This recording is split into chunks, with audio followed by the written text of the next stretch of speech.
오늘은 눈물로 드린 기도라는 제목으로 함께 은혜를 나누도록 하겠습니다. 큰 은혜 되시기 바랍니다. 예수님께서 눈물을 흘리셨다는 기록이 복음서에 몇 군데 나옵니다.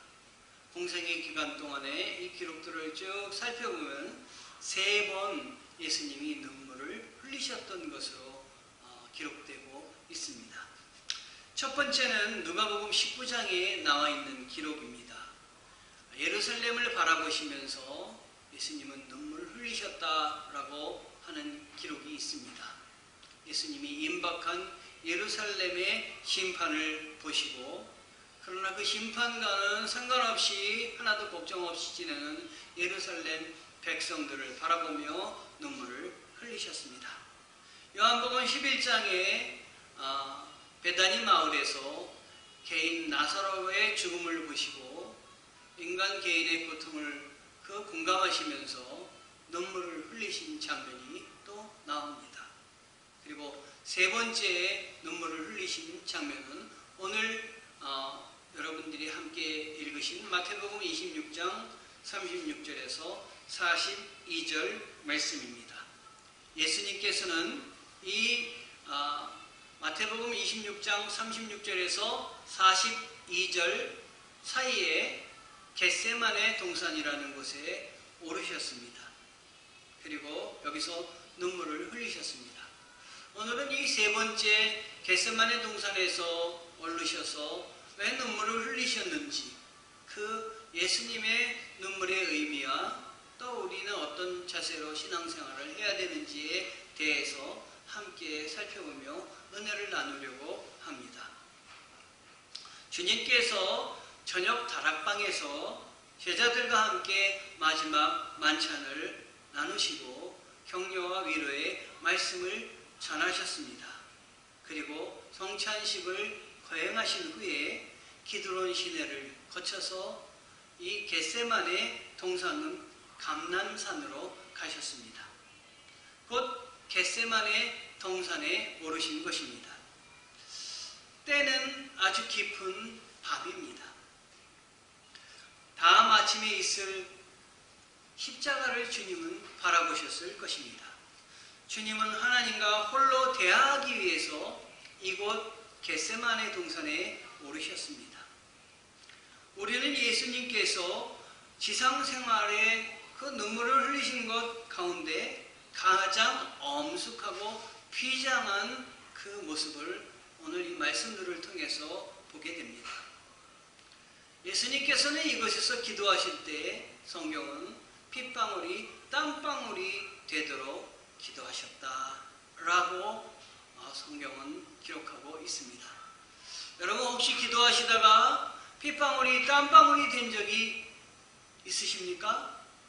여러분의 땀구멍을 통해서 피가 다 흘러나오실 때가 있으셨습니까? 예수님께서 그토록 이 시간은 괴로운 시간이었으며 극도로 긴장한 시간이었습니다.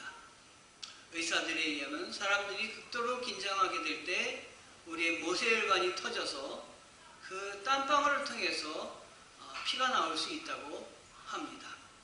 때는 깊은 밤입니다. 다음 아침에 있을 십자가를 바라보시면서 이렇게 주님은 홀로 퇴화를 하기 시작하셨습니다. 우리는 여기에서 예수님께서 지상 생활을 통해서 눈물로 기도하시는 가장 엄숙한 장면을 봅니다.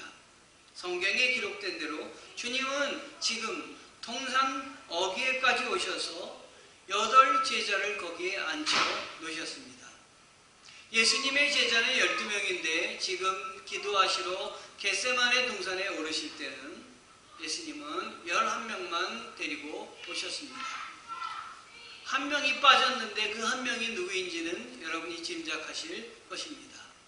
그리고 11명 중에 8명을 또 그곳에 내려놓으시고, 그리고 3명 베드로, 안드레, 야고보만 데리고 동산 깊숙한 곳에 오르셨습니다. 여기서 보면 예수님의 제자들은 일진과 이진으로 나뉘어져 있음을 볼 수가 있습니다.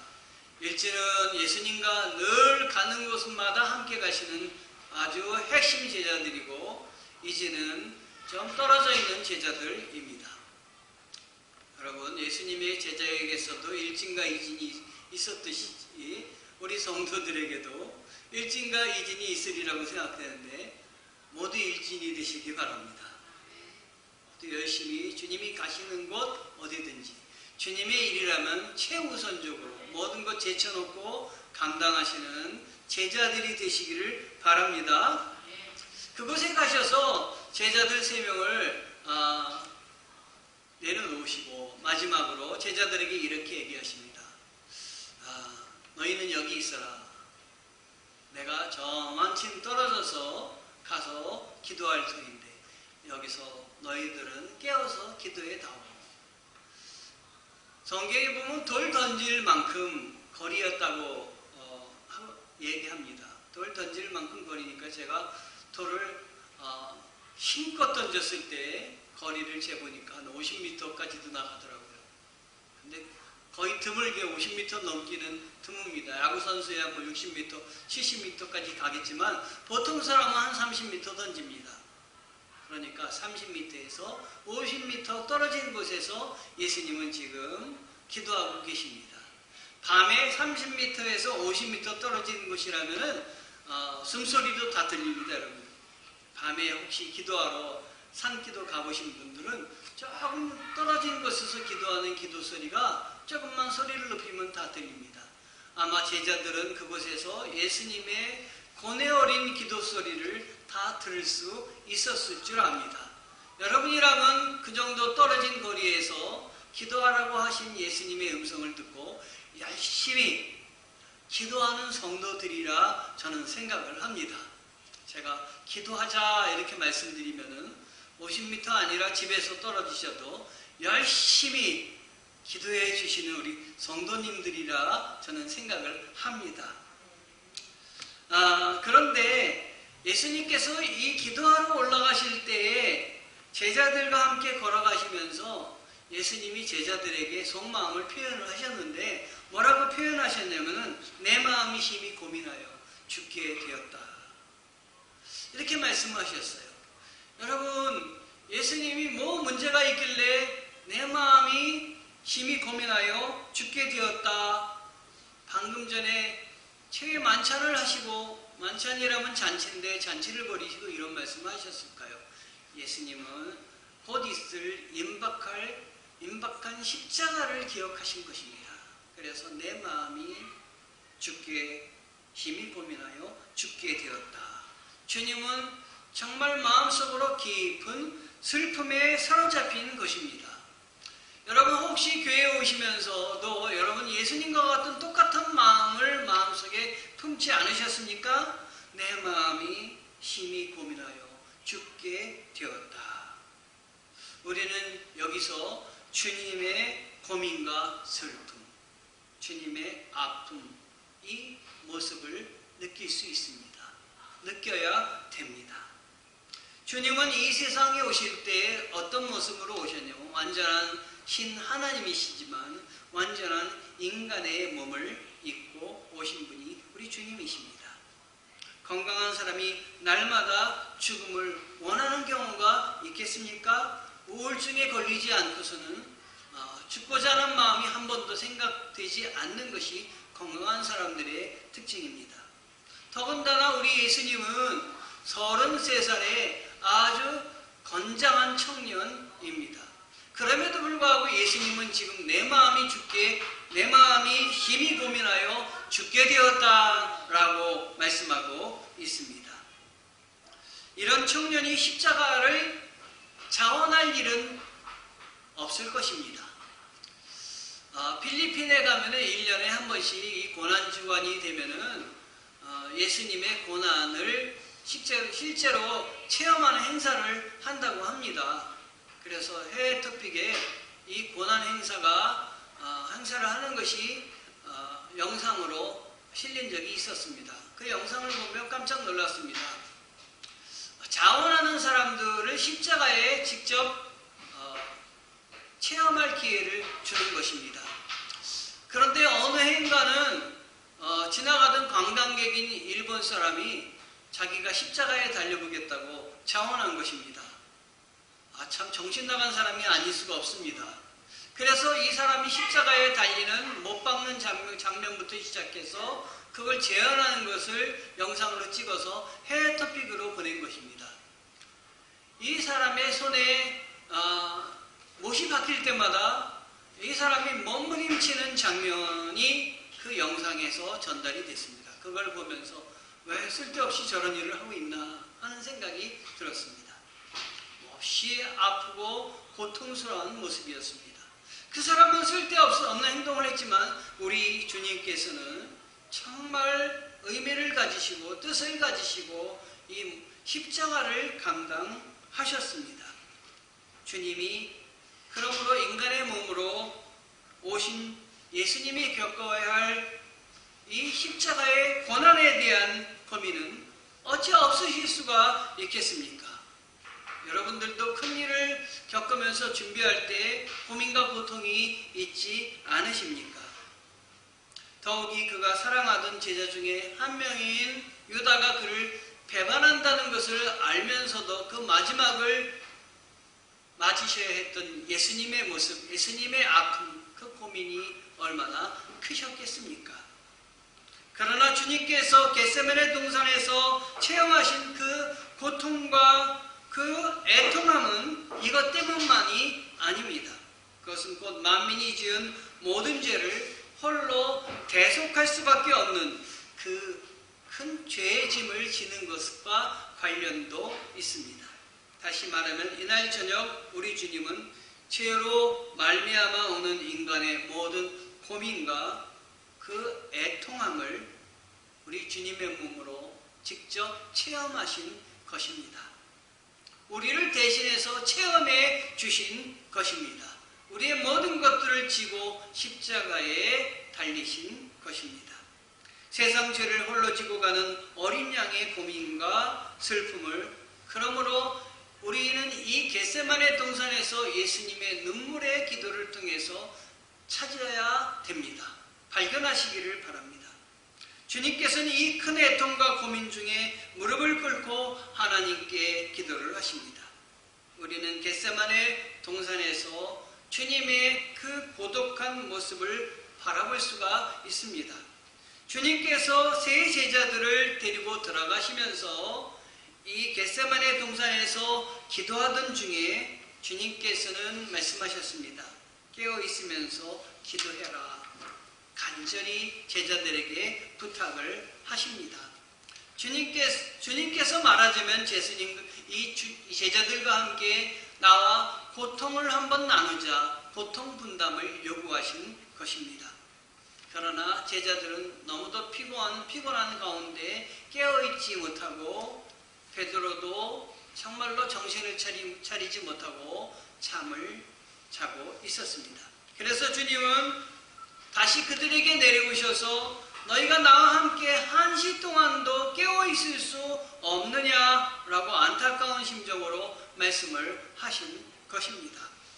주님은 이 큰 애통 중에도 다만 혼자서 기도할 수밖에 없었습니다. 천하 만민의 모든 애통, 모든 고민의 그 짐을 홀로 지실 수밖에 없으셨던 것입니다. 그래서 이사야서 63장 6절에는 이런 기록이 있습니다. 그는 홀로 포도주 틀을 밟았습니다. 포도주 틀을 밟으면 어떻게 뭐가 나옵니까? 포도주가 쏟아져 나오지 않습니까? 주님이 홀로 겪으신 고통은 포도주 틀에서 피가 나오듯이 십자가에서 피를 흘리실 때 홀로 감당하실 수밖에 없으셨다 하시는 것입니다. 그를 도울 사람은 하나도 없었습니다.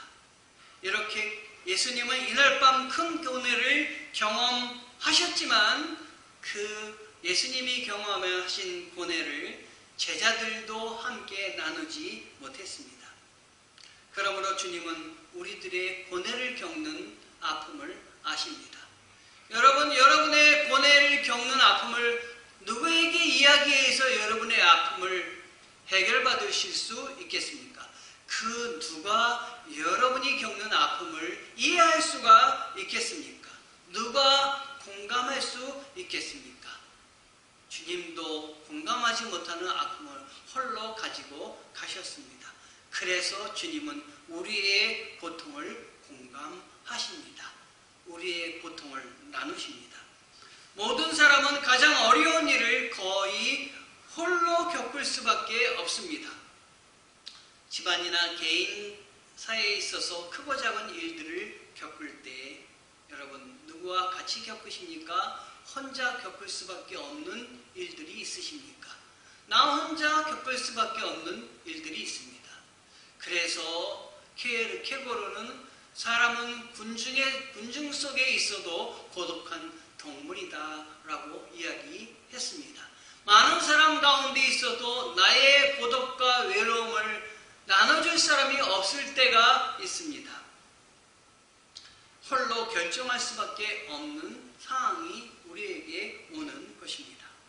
장차 우리가 반드시 공평하게 모든 사람이 가야만 하는 마지막 길, 죽음의 길도 그 누구의 손을 잡고 건너갈 수가 없습니다.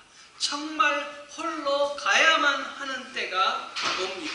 다시 말하면 우리가 겪어야 할 큰 일들은 누구와 함께 겪었던 것이 아니라 홀로 겪을 수밖에 없었던 일들을 우리는 지나왔습니다.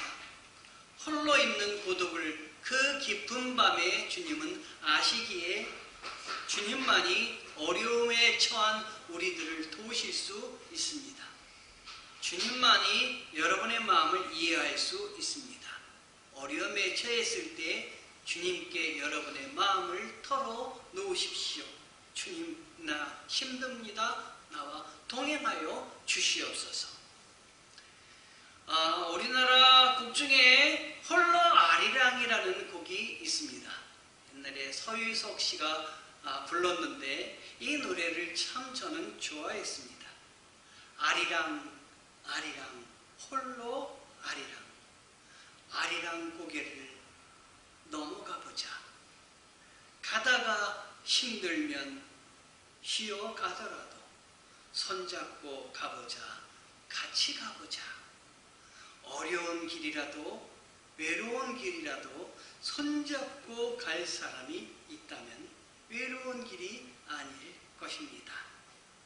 바로 우리가 홀로 겪을 그 고통과 외로운 길에 주님이 혼자 내버려 두지 않으시고 손잡고 같이 가시도록 그 밤에 그렇게 고뇌한 것입니다.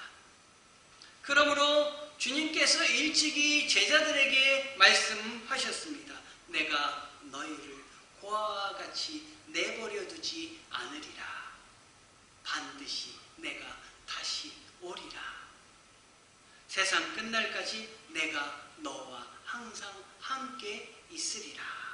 임마누엘의 예수님이십니다. 지금 옆에 여러분의 하나님께서, 주님께서 여러분과 동행하고 계심을 믿음의 눈으로 바라보시기 바랍니다.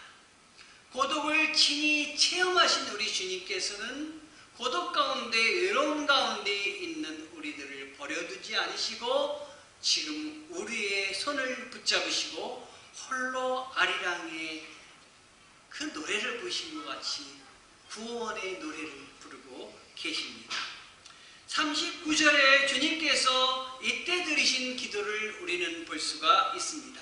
내 아버지여, 만일 할만 하시거든 이 잔을 나에게서 지나가게 하옵소서. 그러나 나의 원대로 하지 마옵시고 아버지의 원대로 하옵소서.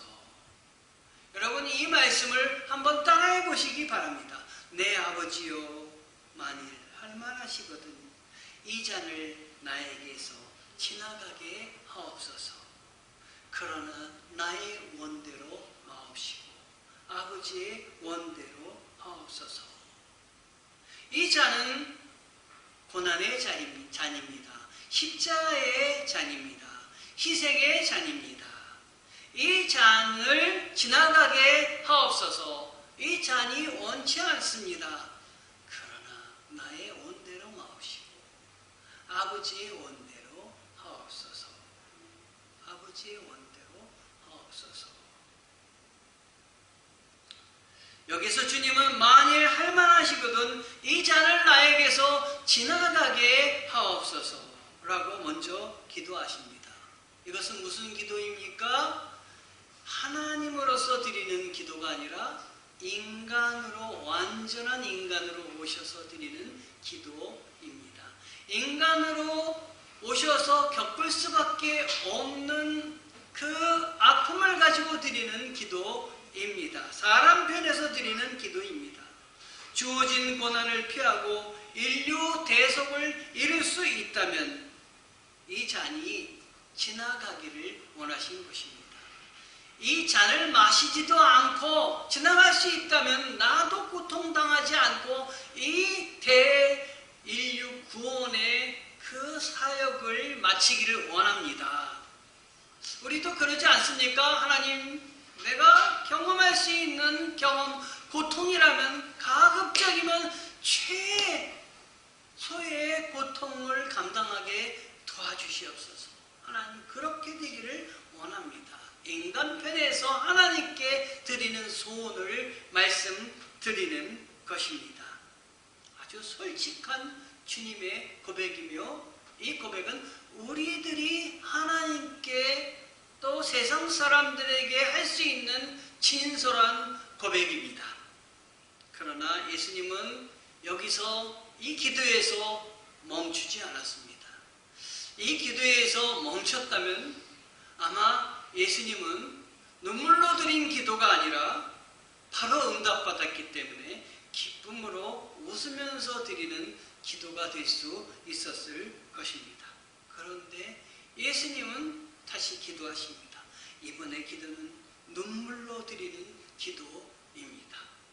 주여, 나의 원대로 마옵시고 아버지의 원대로 하옵소서.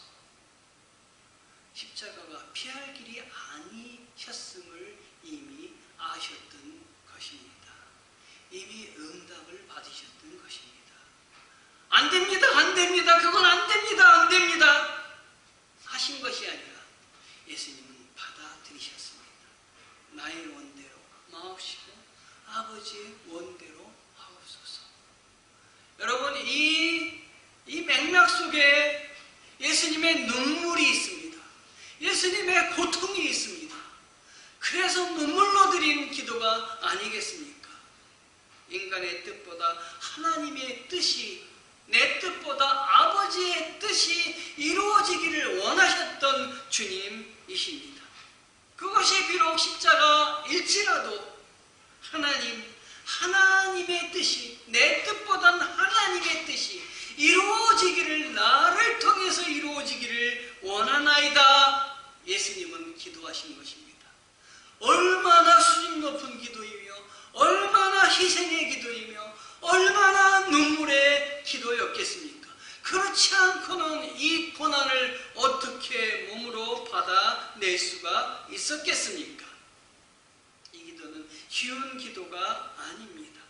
육신을 입은 인간의 몸을 입고 온 예수님으로서는 가장 힘든 기도였을 것입니다. 누가복음에는 이런 구절을 찾을 수가 있습니다. 예수께서 힘쓰고 애써 더욱 간절히 기도하시니 땀방울이 핏방울이 되어 떨어졌다. 피땀의 기도였던 것입니다. 여러분, 직접 피땀을 흘리지 않더라도 여러분이 땀방울이 핏방울이 될 정도의 아주 고통 가운데 드린 기도, 이 기도가 여러분들 가운데도 있으셨을 것입니다. 히브리서 5장 7절에는 예수님께서 이때 심한 통곡과 눈물로 간구와 소원을 올렸다라고 전하고 있습니다. 예수님은 이렇게 눈물로 기도하시면서 인간의 뜻을 누르고 하나님의 뜻을 구하신 것입니다. 정말 쉬운 일이 아닙니다. 여기에 우리는 눈물로 기도하시는 예수님을 바라보아야 합니다. 찾으셔야 합니다. 그리고 여러분이 어려움을 겪을 때 예수님이 그 눈물로 기도하신 눈물을 공감하시기를 바랍니다. 그러면서 여러분도 그런 고백을 하시기 바랍니다. 나의 원대로 마옵시고 아버지의 원대로 하옵소서. 주님, 내 마음의 원은 여기서 벗어나기를 원하지만 하나님, 이게 나에게 주신 하나님의 뜻이라면 주여, 내 마음이 쓰리고 아플지라도 내가 감당하겠습니다. 기쁜 마음으로 감당할 수 있도록 도와주시옵소서. 그저 아무래도 이제는 방법이 없으니까, 이제는 십자가를 어떻게 해도 피할 수 없으니까, 부두개에서 져야만 되니까 하나님 아버지 뜻을 따르겠습니다. 이게 아닙니다. 속으로는 따르겠다고 하면서, 겉으로는 따르겠다 하면서 속으로는 불평과 불만에 정말 마음을 피할 길이 없어 분노하면서 드리는 말도 아닙니다. 주님의 태도는 이 잔이 정말로 쓰나 이것을 하나님이 이 백성들을 사랑하는 마음으로 나에게 허락하셨으니 아버지의 뜻이므로 이게 최선인 줄 나는 압니다. 현재 내가 이 아버지의 뜻을 다 깨닫지는 못하지만 주여, 내가 주님의 마음을 내 마음으로 받아서 지금까지 나를 선하게 이끌어 주셨고 나에게 함께하여 주셨으니 이 다음에도 하나님이 더 큰 선함을 나에게 주실 줄, 도와주실 줄 믿고 하나님, 나는 지금 힘들지만 믿음으로 받아들이겠습니다. 순종하며 나아가겠습니다 라는 결단이 예수님의 눈물의 기도 속에 담겨 있는 것입니다. 그 눈물의 기도를 여러분도 느끼시기 바랍니다. 이제 곧 신방을 하려고 합니다. 우리 성도들이 모두 신방에 응해 주셨으면 좋겠습니다. 어느 한 목사님이 가정을 한 가정 찾아가며 신방을 했습니다. 그 중에 거의 100세에 가까우신 이 한 노인을 신방을 했습니다. 노인의 집에 신방했더니 이 어르신이 목사님 앞에, 목사님 감사합니다, 오늘 말씀 은혜 받았습니다 하면서 뭘 줄이줄이 갖고 옵니다. 이만큼 쌓였어요. 뭘 갖고 온 게. 그때 목사님께 말씀을 드립니다. 목사님, 이게 뭔지 아십니까? 땅문서고 집문서입니다. 세상에 땅문서, 집문서가 이렇게 쌓여 있어요. 목사님 집이 3채입니다. 1채, 2채, 3채. 목사님, 이건 땅은 밭이 6,000평입니다. 목사님, 아이고 부러우시죠? 목사님, 요거는 산이 10,000평입니다. 요거는 집 지을 수 있는 10만 평입니다. 목사님, 이게 그 땅 문서입니다. 목사님 기가 막혔어요. 별걸 자랑해도 별걸 다 자랑한다. 그래서 목사님, 이제 내일 모레면 100세신데 그거 가지고 다 뭐 하시겠습니까? 내놓으시죠. 좋은 데 쓰시죠. 그랬더니 이분이 뜻밖의 이렇게 얘기하는 겁니다. 목사님, 이거 다 목사님께 드리려고 지금 내놨습니다. 아이고, 너무 감격스러운 거예요. 그러세요. 그럼 받죠. 그랬더니 목사님, 다 북한에 있는 땅입니다. 통일되면 드리지요.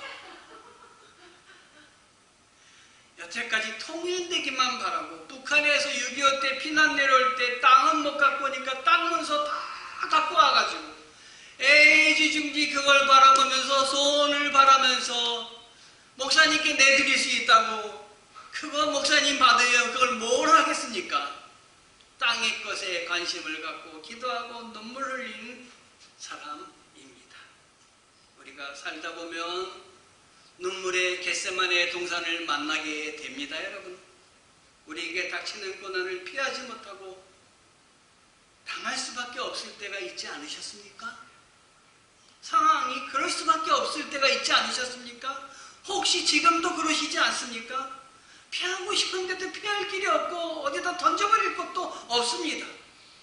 실패의 쓴잔을 마시며 그 슬픔을 피할 수가 없을 때가 왜 나에게 이거를 이렇게 고통을 나에게 주시나요? 눈물의 기도, 눈물의 마음을 주님 앞에 토로할 수밖에 없을 때가 있습니다.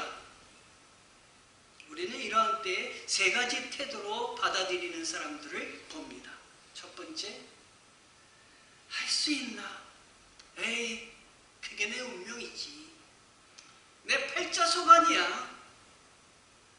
또 한 사람은 왜 내가 이런 일을 당해야 합니까? 하나님. 나는 하나님을 원망하고 땅을 원망합니다. 사람을 원망합니다. 이렇게 된 환경을 원망합니다. 모든 사람에 대해서 반항하는 태도를 가질 수가 있습니다.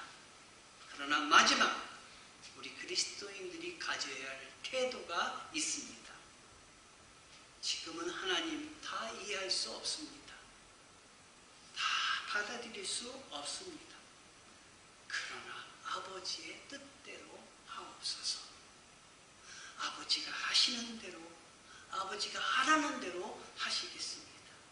아버지를 의지하는 태도입니다. 이런 사람에게 복을 주시지 않겠습니까? 이런 사람이 십자가를 받을 수 있지 않겠습니까? 십자가를 피해 다 도망갈 것입니다. 이런 사람이 십자가를 받고 이런 사람이 부활을 내고 이런 사람이 행복을 주지 않겠습니까? 하나님이 이런 사람을 가만 놔두시겠습니까? 살아계신 하나님인데 붙잡아 주시지 않으시겠습니까? 이런 어려운 일, 끔찍한 일을 당할 때에도 아버지, 내 뜻대로 마옵시고 아버지의 뜻대로 이루어 주시옵소서. 눈물의 기도로 하나님의 뜻을 구하시기 바랍니다. 눈물의 기도를 드릴 때 하나님이 보입니다. 눈물의 기도로 드리는 기도를 우리 주님이 아십니다. 들으시고 받으십니다. 이런 태도를 갖는 사람들을 주님께서 겟세마네 동산에 오셔서 눈물로 기도하며 받은 은혜를 동일하게 받으시는 것입니다. 곧 그 일을 능히 감당할 만한 세심을 성령께서 반드시 허락하여 주시는 것입니다. 여러분이 겪는 고통을 고통으로 끝내지 마시고 신앙의 진보로 삼으시기 바랍니다. 다 고통으로 끝냅니다. 다 원망으로 끝냅니다. 다 저주로 끝냅니다. 다 원수 같은 미움으로 끝냅니다. 그러나 신앙인은 그것을 신앙으로 극복합니다. 주님의 음성 듣는 기회로 삼습니다. 지금 주님의 음성으로 여러분을 들려주지 않습니까? 여러분의 마음을 바꾸십시오. 바꾸세요.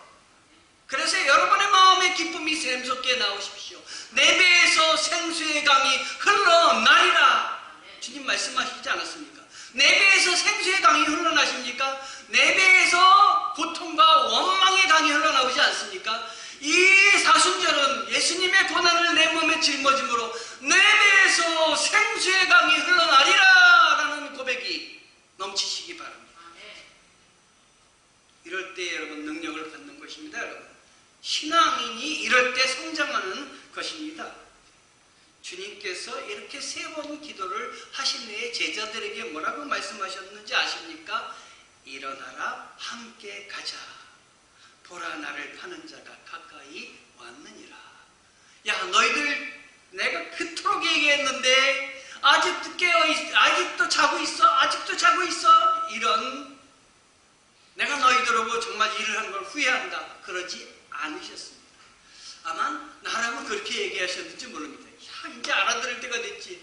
야 그렇게 데려다녔는데 그렇게 너희들에게 보여줬는데 야 내가 여기서 깨어서 기도하라고 하는데 그걸 못 참고 줘라. 에이 이제 나 혼자 죽고 말 거야. 그랬을지도 모릅니다. 그런데 주님은 가까이 가셔서 또 붙잡으시고 일어나라. 함께 가자. 보라 나를 파는 자가 가까이 왔느니라. 나의 마지막이 가까이 왔느니라. 주님의 이 기도를 통하여 세심을 얻으시고 평화로운 마음으로 자기를 잡으러 오는 사람들을 향해서 칼을 들지 않으시고 담대히 마주하러 나아가신 것입니다. 그걸 겪을 수밖에 없기 때문에 마주하기 위해서 나아가신 것입니다. 하나님 앞에 무릎을 꿇고 눈물로 기도하는 사람으로 하여금 하나님께서는 그 사람 앞에 바로 서게 하십니다. 그 사람 앞에 피하지 않고 내가 받은 사명을 감당하기 위해서 당당히 서게 하십니다. 대적자 앞에 바로 서기 위해 겟세마네 동산에서 눈물로 드리는 기도가 우리에게도 필요합니다. 여러분이 고난이 왔고 어려움이 있다면 그냥 생각만 하고 여러분 꿈만 꾸시고 보내지 마세요. 입술로 하나님 앞에 여러분의 힘듦을 고백하시고 토로하십시오. 그리고 말씀을 보십시오. 그러면 하나님이 여러분에게 분명히 말씀을 들려주실 것입니다. 하나님이 위로하실 것입니다. 하나님의 음성을 들으실 것입니다. 그 음성을 붙잡으셔야 됩니다. 그래야 승리할 수가 있습니다. 마지막으로 주님께서 제자들에게 겟세마네 동산에서 주신 말씀을 우리가 이제는 기억하여야 되겠습니다. 간단히 말하면 시험에 들지 않게 깨어서 기도해라 라는 말씀입니다.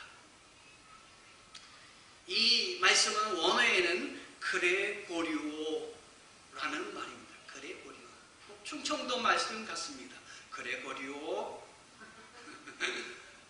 이 말씀의 뜻은 뭐냐면 경계병이 경계 보초를 설 때 어떻게 서야 됩니까? 깨어서 기도해야 되지 않겠습니까? 얼마 전에 경계병이 보초를 섰는데 북한에서 탈출한 사람도 그 지나갈 정도로 모르고 섰다고 합니다.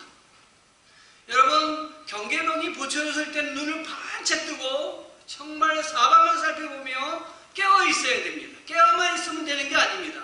지나간 것을 다 하나하나 헤아려야 됩니다. 집중하고 있어야 되는 것입니다. 즉 깨어 있으라는 것은 잠만 깨어 있는 상태가 아니라 정신이 깨어 있는 상태입니다. 저게 마귀인지 하나님의 사도인지 보고 분별할 수 있을 정도로 깨어 있으라 하는 것입니다. 항상 깨어 있으라고 기도하라고 그래야 시험에 들지 않는다는 주님의 말씀입니다. 여러분 얼마나 기도하십니까? 정말 기도하십니까? 기도하는 시간을 구별하십니까? 당시 제자들은 이 간단한 부탁을 받고도 깨어있지 못했습니다. 기도하지 못했습니다. 그래서 위기가 올 때 다 그들은 시험에 들고 말았습니다. 다 잠자고 말았습니다. 여러분, 여러분에게 닥치는 여러 가지 어려움을 여러분 정말 할 수 있나? 운명이지 이런 마음으로 받는 사람이나 내가 왜 이를 당해야지 하고 받는 사람은 다 깨어있지 못한 사람입니다. 주님의 뜻이 있으시겠지요. 주님이 나를 향한 바람이 있으시겠죠. 그 뜻을 바랍니다. 아버지 뜻대로 하옵소서 말하고 받아들이는 사람은 깨어있는 사람입니다. 여러분 깨어있어야 됩니다. 악한 무리들에게 붙잡히실 때 제자들은 깨어있지 못해서 모두 뿔뿔이 흩어졌습니다. 수제자 베드로는 어디든지 따라가겠다고 했던 그는 3번이나 부인하고 도망갔습니다. 어떤 제자는 예수님이 잡혀가실 때 알몸으로 너무 급하여 도망갔던 제자도 있는데 그 제자가 마가라고 성경은 적고 있습니다.